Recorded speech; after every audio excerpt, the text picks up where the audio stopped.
Have you ever lost your voice? I don't mean the frog in your throat, scratchy conversations, and everybody giggles a little thing. I mean, you haven't shown up for yourself the way you should. Why? Maybe because you have some self-doubts. Maybe because of external influences. Maybe some past trauma. That's impacting everything that you do today. And your voice is so important and can impact the world. Now, I won't be the person who stands on the soapbox today. That's why we have Manette here today. She's going to tell us a little bit about herself, why this matters to her, and why it should matter to you. Manette, welcome to the show. Hi, how are you? Thanks for having me. I'm so excited to hear your story. So let me tell you, you know that your eyes, right, are called the window to your soul. Right? Your voice is the pathway, is the doorway of your soul. What you have here, your voice, who you are, travels from here to the world and connects. And that's how you are here and are here to fulfill a purpose that your voice, the one you were given, that you came and merged into the world with, is the voice that you need to make the purpose, to make the impression, to inspire, to ignite the world in the way that you have the power to do so. I'm just like, I'm already, I feel like I'm at the edge of my seat, but I need to know a little bit more about where you're coming from. Like, who is this person who just touched my own soul with her voice? Who is this person? Tell me a little bit more. Well, I'm going to tell you a little bit about my voice journey, which will work into who I am. When I was about 4 or 5 years old, I was raised in the South, where little girls are perhaps not supposed to have such powerful, strong voices. And my mother looked at me one day with this glare in her eyes that she had inherited from my grandmother, who they claim could stop their children in their tracks with one look, and talk about the power of the eyes. Mm-hmm. Voice. Manette, lower your voice. Yeah. And I froze. My mother was my world. I needed her approval, right? And so I decided, how do you react? You're 4 or 5 years old. How do you respond? What do you do? And so I tried humor because my father used that. And I said, "Is this low enough, Mother?" And she, yes. Now, that's not the only time that happened. I have the memory of one of the times that happened. But slowly, I'm going to do this. I lowered my voice, and my voice came here. Now, I'm assuming you can still hear me because we have microphones. But what I've done is I have lowered my voice, not only in pitch, but I buried my voice down here in my throat. And this was the voice that I had for many, many years. It's not an unpleasant voice. It served me. I actually was very, what should we say, a little ambitious. Maybe that's why I was actually told to lower my voice. And I ran for offices in school, and I debated, and I did theater. But, on level with this voice. And it was the late 60s when I graduated from high school. I had wanted to do theater and sing. I sang in a choir. But it was the late 60s. Civil rights had become a very opportunity for growth in the world. The United States Civil Rights Act had been passed, but there had been, Martin Luther King had been assassinated, Bobby Kennedy. The Vietnam War was raging. We were protesting against the war using those voices. It was the second wave of feminism, and sisterhood was powerful. I went to work at the Texas legislature, where there was a young legislator named Sarah Weddington, who had just argued and won Roe versus Wade, the Supreme Court case that made abortion legal. Anyway, I got to know Sarah, and I pivoted, and I went to law school. Ooh. And this was my voice. As I say, it's not unpleasant. And in the small environments in which I worked, it served me well enough. I became a prosecutor, prosecuting civil fraud, white collar fraud. And, courtrooms are not what you see on television. You're right there with the judge. You're right there with the jury. I could be heard. But then I went into corporate work. I worked for Dr. Pepper Company. I worked for PepsiCo. That's fun. And I would be at boardroom meetings, right, where I would offer my offering to the thought, to the process, my ideas. And I would get sometimes a tepid, and then not 2 minutes later, a man, I'm still down here, a man would say the exact same thing. And they go, "Oh, Joe, that's a great idea." Now, I do know this was the 70s. There was some misogyny going on for sure. But what I also have learned as I've gone back to the theater and back to study voice is that this voice here, nice and soft, does not express power, does not express confidence, express assuredness. And I have to admit that that was probably a part, right, of what was contributing to not being seen or heard or valued in terms of what I was seeing. When I did go back, I actually left corporate practice, started my own practice, where I joined a woman. We shared a midwife, and she knew both of us wanted to change, and she got us together. So we used to say our midwife gave birth to our practice. Oh, that's wonderful. That's so beautiful. And we took on, basically, our goal was to take on women clients. And I helped, because of my corporate background, help women form businesses and then represent them. Lynn was more of the litigator. We worked together in that way about 4 or 5 years. In the meantime, we both had children. And the idea was we would each work 4 days a week. Well, that doesn't happen in the law. Anyway, we looked at each other one day and said, you know what, this is as good as it gets. And I'm not enjoying this anymore. Law is virtual. Law is confrontation. Law is an advocacy business. And you're always in that advocacy mood. So we agreed together to close our practice. She went off and became a certified nurse midwife. And I have to tell you, jumping forward just a little bit and then we'll come back, she delivered my 4th child. Oh, so my beautiful ex-law partner divorced my first house. But in any case, I actually, when I closed up the practice, I became the executive director of a new ACLU chapter, American Civil Liberties chapter in Dallas. Okay. And I became their media spokesperson, still with this voice, this nice soft voice. But I was on radio where I had a microphone, or television where I had a microphone.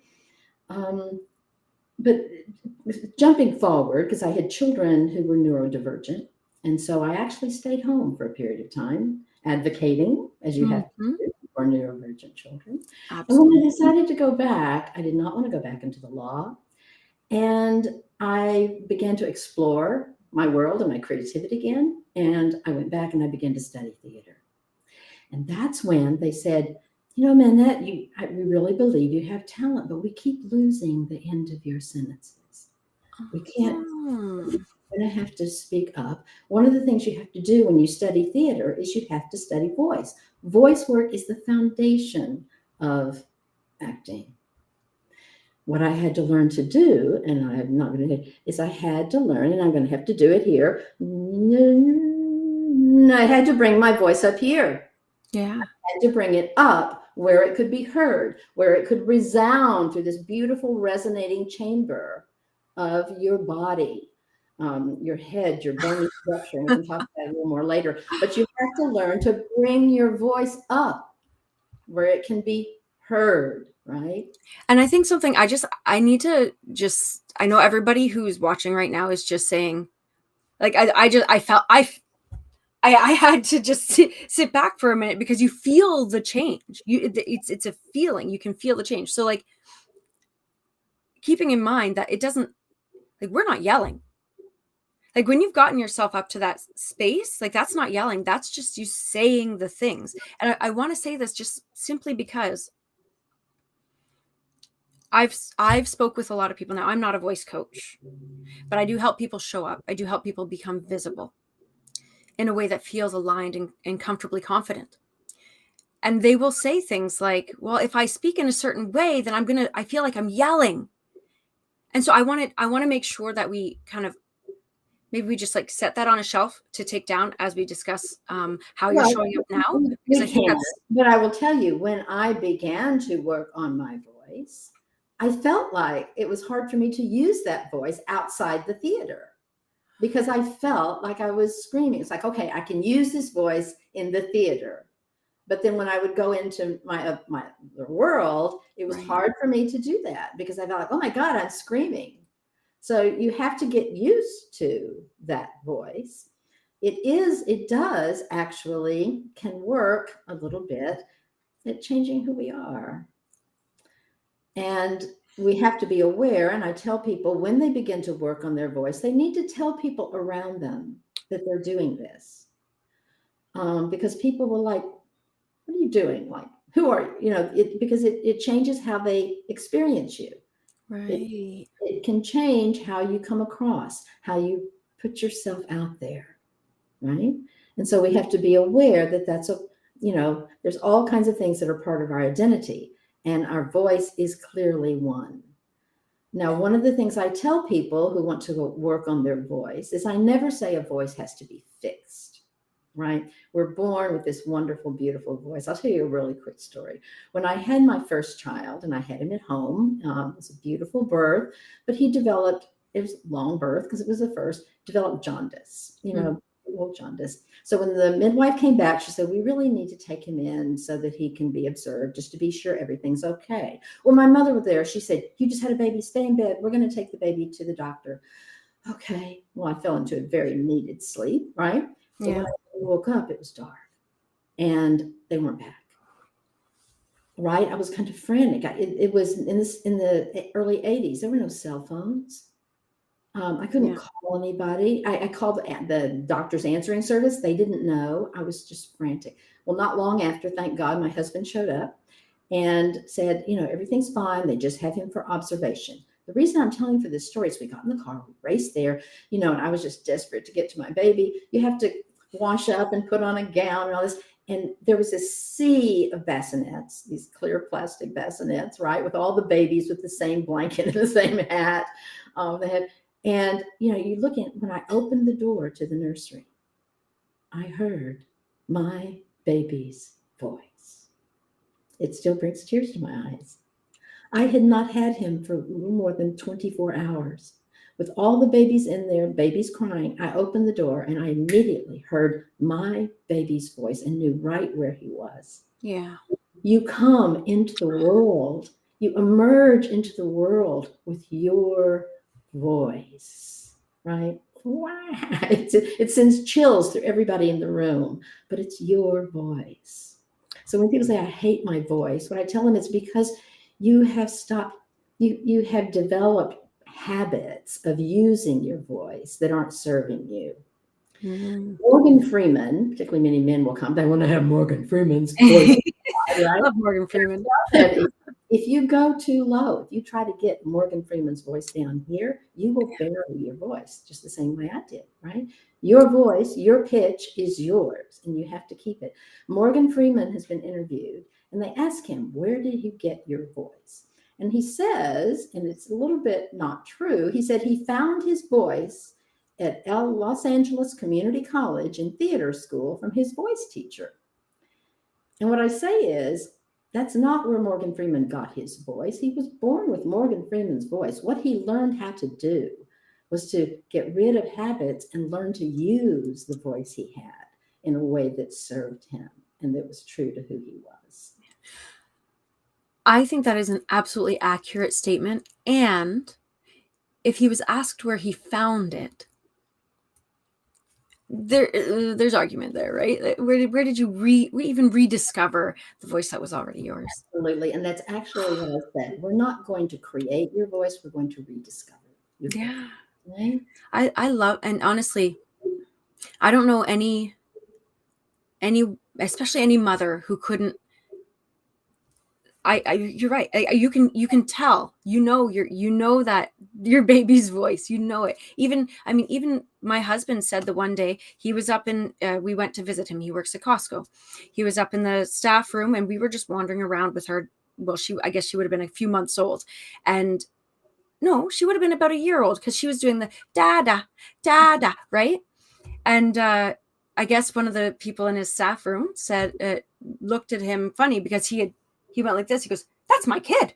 And they were like, "It sounds like every other kid." He goes, "No, no, that's my kid." And he comes down and that's his kid. Dad, you just know. And if you can tap into that, first of all, we heard it with you. We heard that change, that resonant change. And the way people receive you changes. And you express that in a lot of the different experiences you've had. You're able to make things happen around you. But I think what I'd like to ask you about, that I'd like to dive a little bit deeper into, is how those internal changes that happen when you find that voice, that confidence, how that impacts yourself and the choices that you get to make in your life thereafter. Can we dive into that for a moment? So let me tell you, we have what we call our voice, the sound of our voice, right? And then we say we have a voice. Mm-hmm. Seeming like we're talking about two different things, right? But actually, they're connected. Just the same way our brain and our body are connected. There is no brain body, right? Just like there's no heart body, there's no brain body. Everything works together. Well, what we've learned, and I actually have it here, I'm going to bring it out. She's gone, unfortunately. There's a woman who wrote a book called Molecules of Emotion. Her name is Dr. Candace Pert. Unfortunately, she's no longer with us. She died in her 60s, much too early. But Candace discovered the opiate receptor. This book reads like a novel. I mean, I've never been so excited about learning science in my life. And she talks about, and she also talks about the fact that she had trouble getting credit as a woman in the Mm-hmm. lab in which she worked, and that journey, which was also very interesting. But what she discovered in discovering the opiate receptor is all the receptors that we have in our brains for the things we all have learned about: dopamine, serotonin, the neurotransmitters that work here. We have those same receptors practically all over our body, but particularly connected here, Yep. right? We have a gut brain, so that our thoughts, our feelings, who we are, right, is connected. We have thoughts here, but where do we feel them? We call them feelings, right? Because we don't feel love or hate or fear in our brains. That's where it's processed. We feel it in our bodies.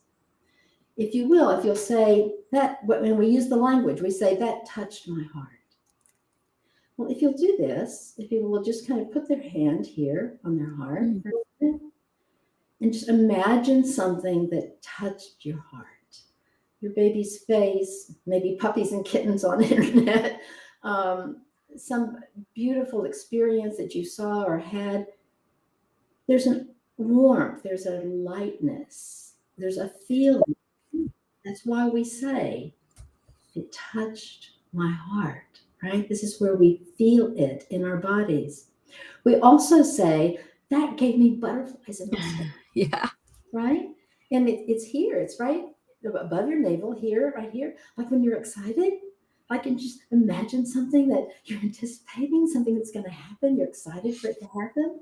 You're anticipating. You're going to race, and you're getting ready to race, or you're going off the high dive, or you're going onto the stage, right? And there's this woo, right?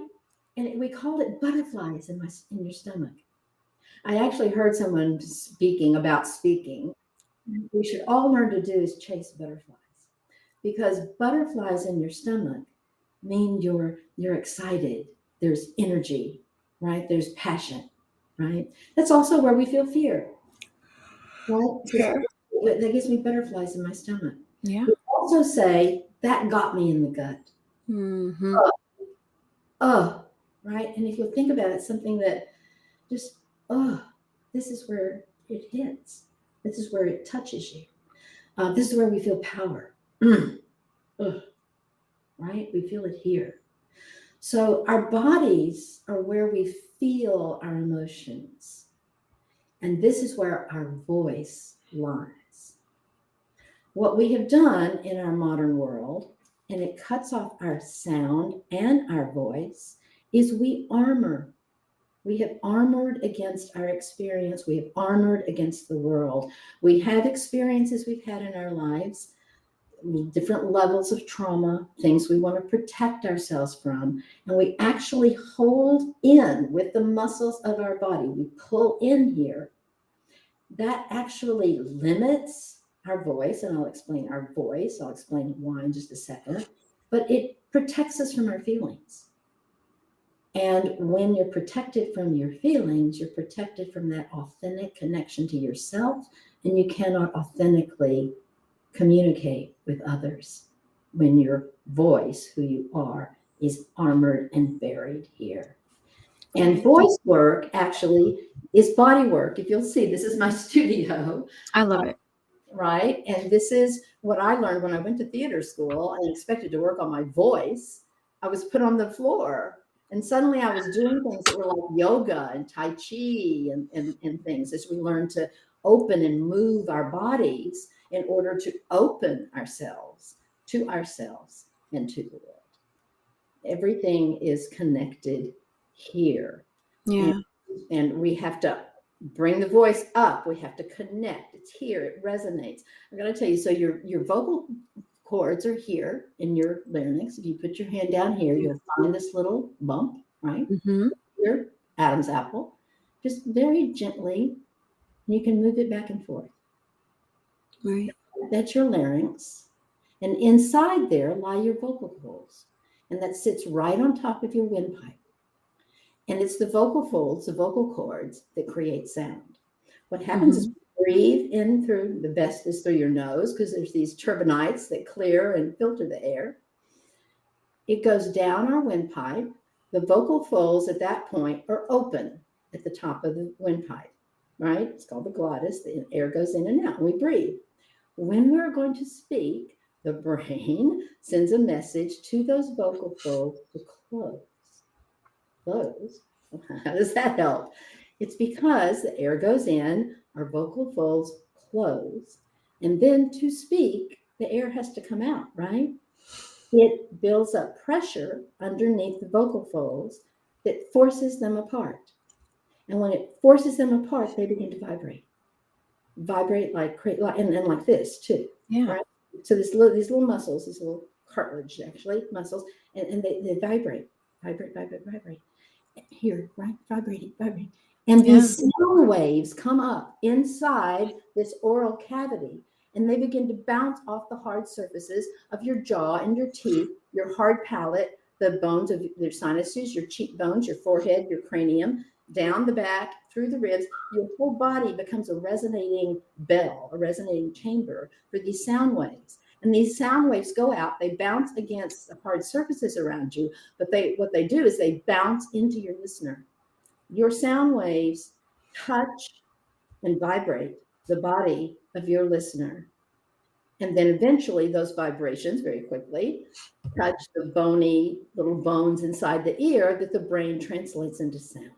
So with your vibrations of your voice and your breath, you are touching, you are connecting to the people that you're communicating with. But when, and I so love this. to have enough breath to keep these vocal folds going, you have to be able to open these lungs fully and completely. The diaphragm has to be free to move up and down, to allow, when it goes down, to allow those lungs to fill. These muscles have to be open so the ribs can swing up and out. What happens is the diaphragm lies right here under, connected to, it's actually almost pasted to your ribs. Your ribs, they're here and they go down like this, right? And it's a dome-shaped muscle like this here. And what happens is, and this is usually, obviously, it's autonomic. It happens without us thinking. The diaphragm, when we breathe, it goes down. That makes space for the lungs to fill. And then when we exhale air, it just relaxes up. And it goes down and it relaxes up, right? And the reason we feel, you can't breathe into your belly. The only way you can breathe is into your lungs. But when that diaphragm goes down and is free to move down, it presses, because it goes down, it presses viscera, your intestines, and it just pushes them out a little bit because it pushes down and out, right? It pushes down and out. And if you're tight here, like we're taught we need to be comfortable, you're restricting the ability of the diaphragm to fully descend and fully fill up your lungs. The other thing is, if you'll put your hands here on the side, when this is open and you've learned to release these muscles, when you breathe in, you'll press in a little bit. You'll feel, when you breathe in, your ribs swing up and out. Yeah. Right? Up and out. So what's happening is, when we breathe in, the diaphragm goes down and the ribs swing in and out, up and out, so that there's space here for the lungs to fully fill with air, right?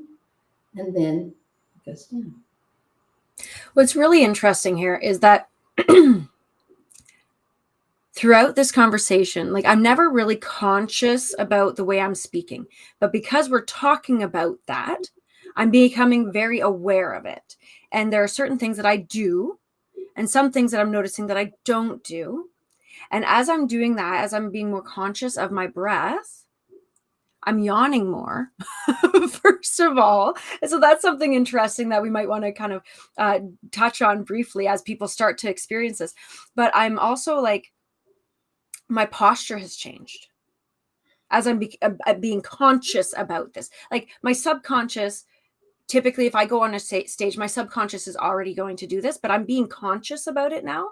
And it's interesting because I think this is something that people can directly translate into the way they're marketing themselves on a stage, in photographs, or any sort of presentation like this, where you do need to use your voice, and how it does literally change your physiology as you're showing up, which will change the impact you're able to create. So two things, I guess, is, first of all, what's up with the yawning? And second of all, how, like, from your perspective, from your unique perspective, how does that posture change shift how messages are being received?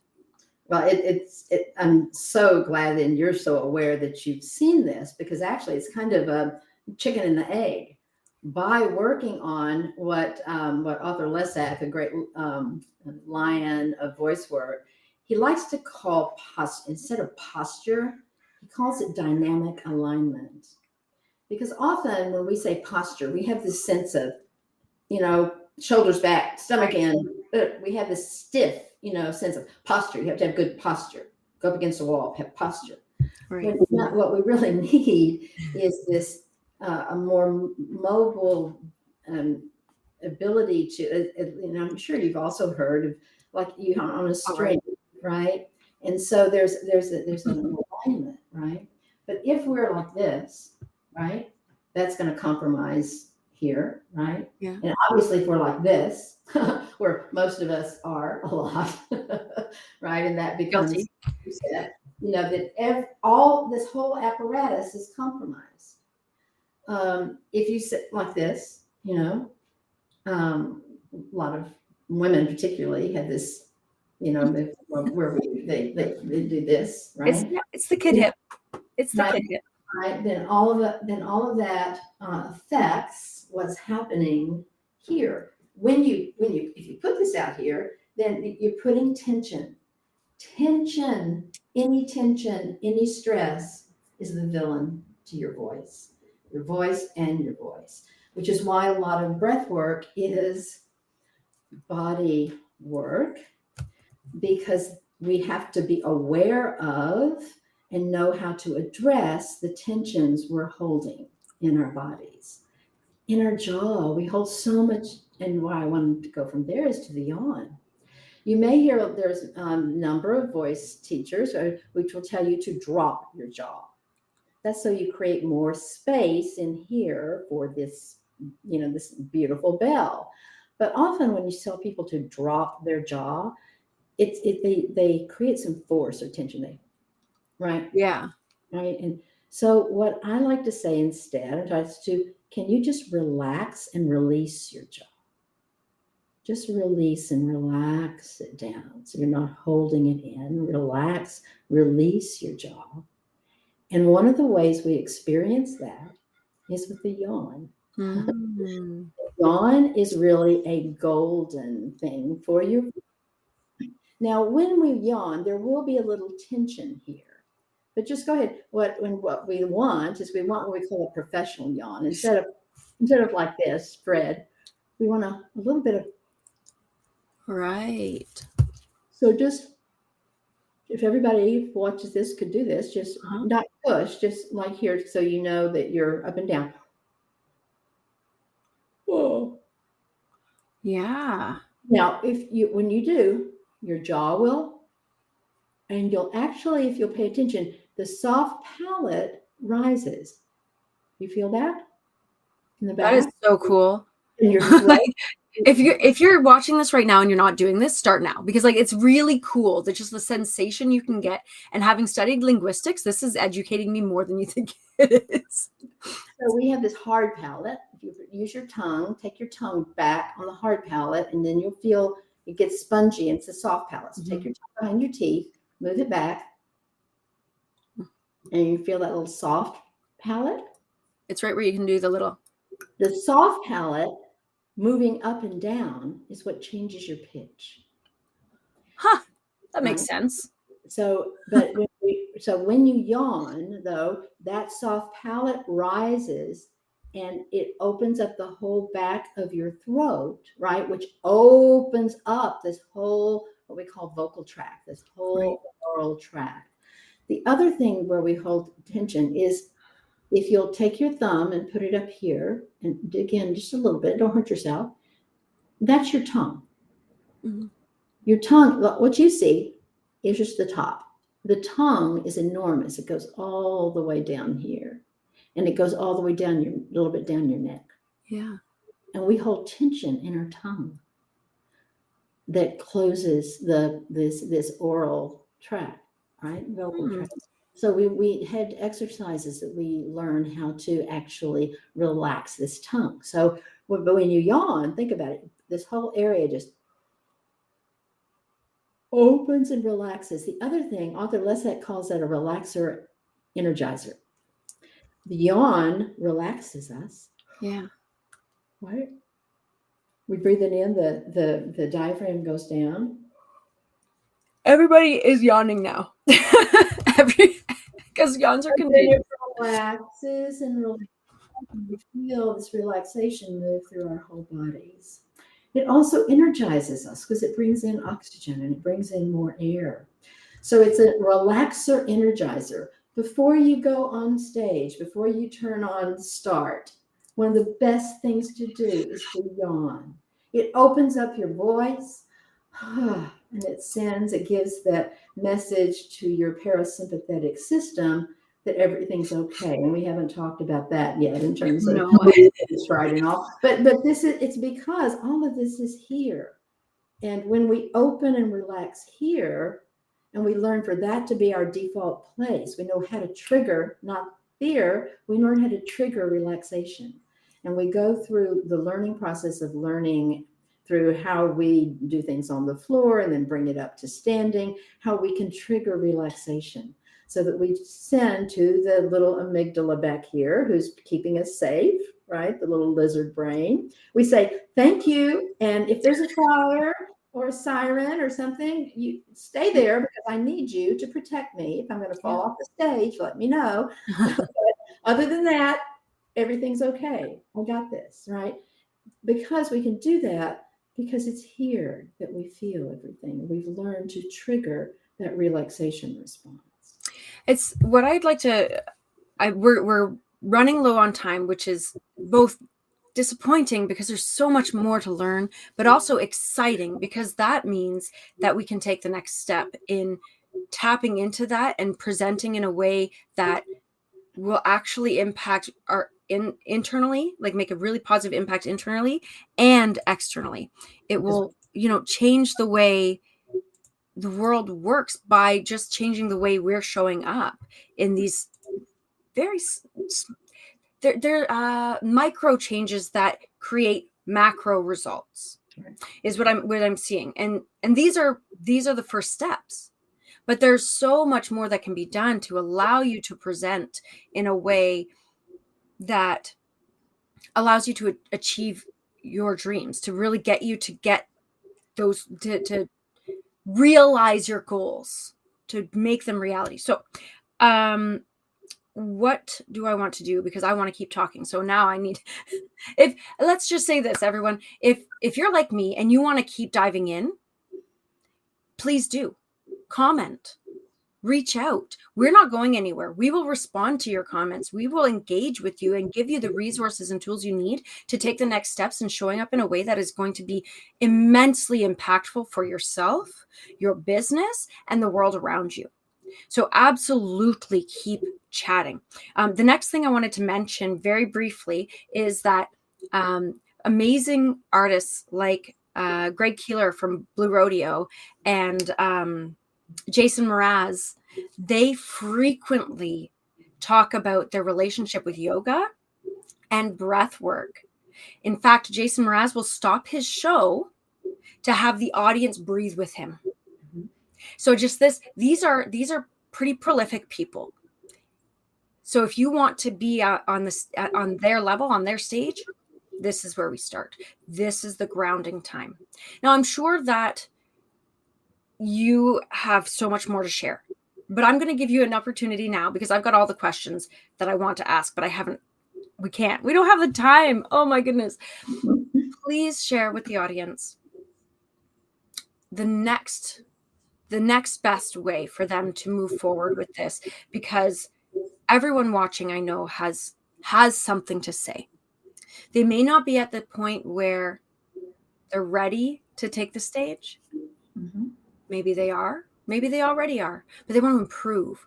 But there is a message, there is a story, and there is an impact that we are all here ready to make. And this is how we can move forward in a way that's the most productive and impactful. So I'm going to give you the stage. I'm just going to give you the stage here. Please share with the audience your amazing next message. So, what Shauna just said in terms of your breath and yoga and movement and how our breath is connected, and I think I've shared with you how our breath actually and our sound make us connected to each other. I call my work your voice connection because that's who we are. That's how we interact and go in the world. And whether you're ready to be on a stage, Shakespeare says, all the world's a stage and we are merely players. Whatever communication is going on in your life, no matter how intimate, no matter how spread it, your private relationships, sitting across a desk in your workspace, in the workroom, communicating to your children, right? And then in a club or in wherever you decide your voice can make a difference and you're brought, bring all of you, bring all of this, bring your full, powerful voice that you were sent here to create and change the world, transform the world in the way only you can. And so if you don't create and develop this ability to communicate and connect, all the gifts, all the talent, all the special messages, all the impact that you have within you to make a difference in the world will be limited a bit by your ability to access your voice, and your voice that we all need so, so much. So I will tell you just this little bits of next steps where we go with this work is that we actually start playing with language, whatever the language is. We hang out on the vowels, right? We learn to play with the consonants, right? We learn tone. We learn all these different dynamics of ways you can learn to play and emphasize and enjoy communicating, and other people will enjoy your communication by how you learn to play with your voice and play with language and allow the fullness of who you are to go out into the world and connect. I love that. And if you guys are, I'm just going to side note here. If you guys want to connect, you get to. This is the coolest part. So Minette, please share how they can reach out to you. So it's fairly easy to remember, Your Voice Connection. That is my website, but we have a UPC code here that will connect you directly to an opportunity to connect with me so that we can actually share our voices and communicate on a call. So you can ask questions, find out what more you'd like to learn about this. It will not be a sales call. It's a discovery, it's a communication, it's a connection where I can explain more of how we do and what we do. And if you're interested in learning more and doing more and learning more and having more power in your voice, we can talk about those opportunities that we have. I love it. Minette, thank you so much for sharing that with everyone, because truthfully, even now as I step into the rest of my day, hopping on calls, I'm tutoring some kids this afternoon. I know that my presence will have been changed just by this short conversation. So I can only imagine the type of transformation that you can provide in a one-on-one connection call for these people who are ready to make a stand and to elevate their voice and to really emerge as the person who they're supposed to be, who they were always meant to be. You mentioned playfulness and simply fullness.